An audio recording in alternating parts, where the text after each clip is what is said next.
دیکھیے ایک ہوتی ہے اللہ کی عادت، یہ بات یاد رکھیں کیونکہ بہت سے لوگ اس میں کنفیوژن پیدا کرتے ہیں اور کنفیوز رہتے ہیں۔ ایک ہوتی ہے اللہ کی عادت، کیا ہوتی ہے بھائی؟ زور سے بولیں۔ ایک ہوتی ہے اللہ کی شان، ایک ہوتی ہے اللہ کی شان، اور اللہ کی جو عادت ہے وہ اللہ کی شان پر غالب رہتی ہے۔ اس کو ایگزامپل سے سمجھے کیونکہ ایگزامپل سے بات کیا ہے بالکل واضح ہو جاتی ہے۔ اللہ کی شان یہ ہے کہ اللہ تعالیٰ بغیر مرد اور عورت کے ملاپ کے ذریعے سے بچہ دے سکتا ہے۔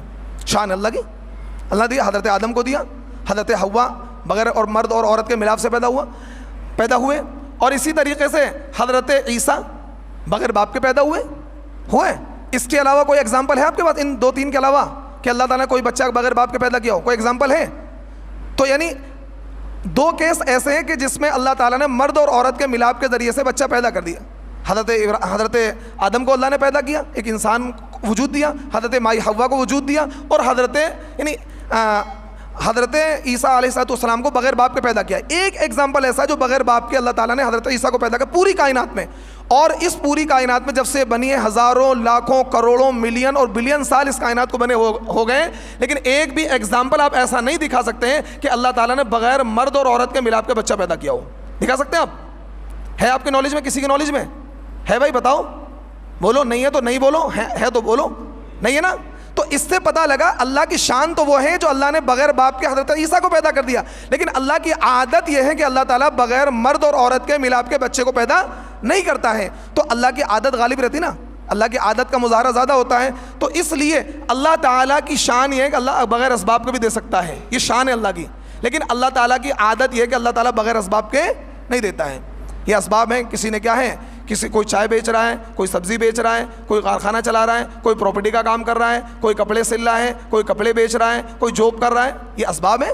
اب ایک بندہ گھر میں آ کر بیٹھ جائے خاموشی کے ساتھ اور 5 وقت کی نماز پڑھے، تہجد پڑھے، ذکر کرے اور دین کے کام کرے، اور یہ کبھی سب اللہ کرے گا، میں کہتا ہوں اس سے بڑا کائنات میں کوئی جاہل نہیں ہے، اس سے بڑا کائنات میں کوئی جاہل نہیں ہے۔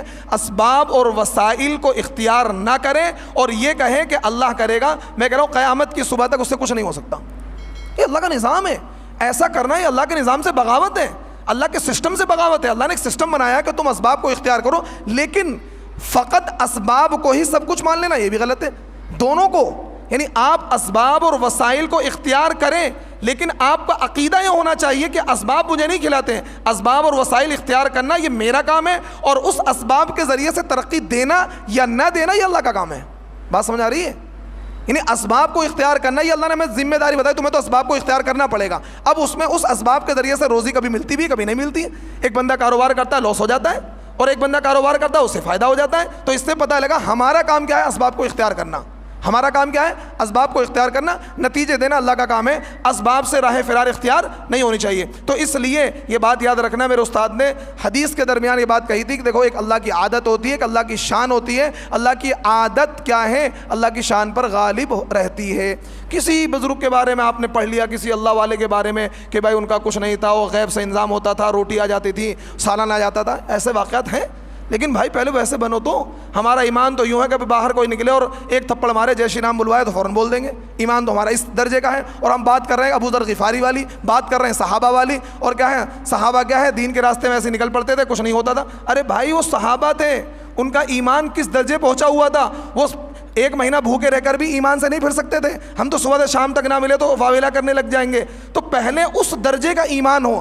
حضرت شیخ زکریا رحمۃ اللہ علیہ نے فضائل اعمال میں جو فضائل صدقات لکھی ہے، پورے بہت سارے واقعات بزرگان دین کے ایسے نقل کیے انہوں نے کہ ایک بزرگ تھے، کوئی کاروبار نہیں تھا، بزنس، اللہ کے بھروسے بیٹھے رہتے تھے، کبھی کیا ہے ایک دسترخوان بچھا کھانا آ گیا، کبھی کسی نے، ایسے واقعات ہیں بزرگان دین کے۔